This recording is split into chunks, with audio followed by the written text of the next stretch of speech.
Hello guys! So, naglakad na ako niyan from airport kasi connecting lang yan eh. Hanapin mo lang yung city proper na train. So, train to city proper. So, yan. Medyo nahihirapan talaga ako niyan. Kailangan mo magbasa kasi walang personnel na nandun. Wala kang matanungan. Pero at least, natuto ako and then nakakuha na rin ako ng ticket. So, nag-top lang ako dyan. So, I guess $8 ata yan eh. Yan, gamitin mo sa entrance and then pag makapasok ka na, hindi mo pa dapat itapon yan kasi magagamit mo rin yan paglabas mo. Dati kasi naalala ko nung sa Manila, yung train din may card, di ba? Kala ko souvenir eh. Hindi. Kailangan mo pala siyang kailangan mo siyang itago kasi gagamitin mo pa rin siya sa paglabas mo. So guys, nasa dulo ako ng train. Pinili ko sana yung The next station is Bridgeport. Exit here for...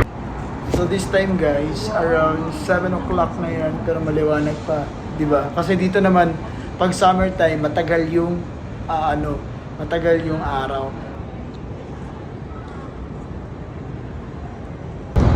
Tingnan yung bus nila guys, kasi kuryente yung kaya may mga wirings dyan para sa mga buses.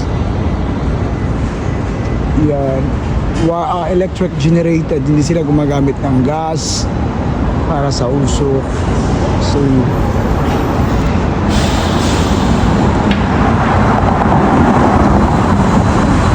see that.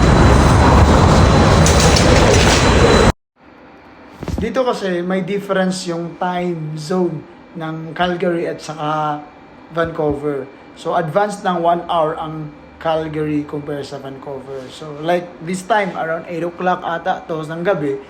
Tapos sa Calgary 9 PM. So nagsiset talaga ako sa orasan ko. Pero yung cellphone ko automatic na nagsiset nung pagdating ko. Kaya patuloy kami syempre gutom ako eh. Or from biyahe, di ba? Kaya naghanap talaga kami ng pagkain kasi yun yung craving ko nakakain. Kahit na maliit lang bago sa galaan. Hello guys! Ay, nako! Doon kami galing sa may isang street doon na maraming addict. Kaya, pag naglalakad ka dito sa downtown, ingat-ingat ka din pala kasi maraming mga homeless. Nakikita na nga ako. Pero maganda lang naman maglakad dito guys kasi walang mga snatchers. Kaya okay lang yung cellphone mo, ganyan. Naghahanap ako ng pagkain. Pero nasa city proper lang kami. Pero parang to dito eh, Chinatown.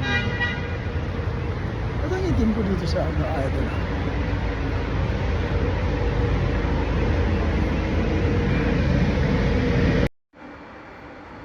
Yan, medyo nakahanap kami pero malayo kasi close na kasi yung other na mga stores pero at least nakahanap kami yung tipong tipid pack lang kasi hindi naman masyadong malaki yung pera na dala ko kaya kailangan ko lang talagang kumain para magka-energy pero tipid pa rin kasi alam mo mahal yan medyo yung presyo ng VAT niyan malaki kaya importante busog.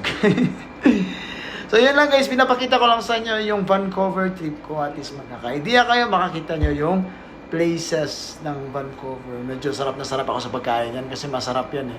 Para siyang rice topping kasi, may rice yan sa ilalim eh. Kaya, di ba marunong na akong gumamit ng chopstick? Hindi, nag-aano lang ako, nagpa-practice lang talaga ako para at least may energy ako para sa inuman mamaya kasi magbabar hopping kami. Di ba? Parang mapera pero wala. Sa akin lang kasi kailangan na magkalaman lang yung tiyan. Enough na yung hindi nila kami nag-buffet kasi medyo ang layo ng nahanapan namin ng kainan na yan. And then after namin kumain, paglabas namin nakita ko tong tower na to. Maganda siya. Siguro mas maganda yan pag gabi. Kaya binidyoan ko talaga kasi nasa labas yung elevator. So yun lang guys, until next time, yan yung travel ko sa Vancouver.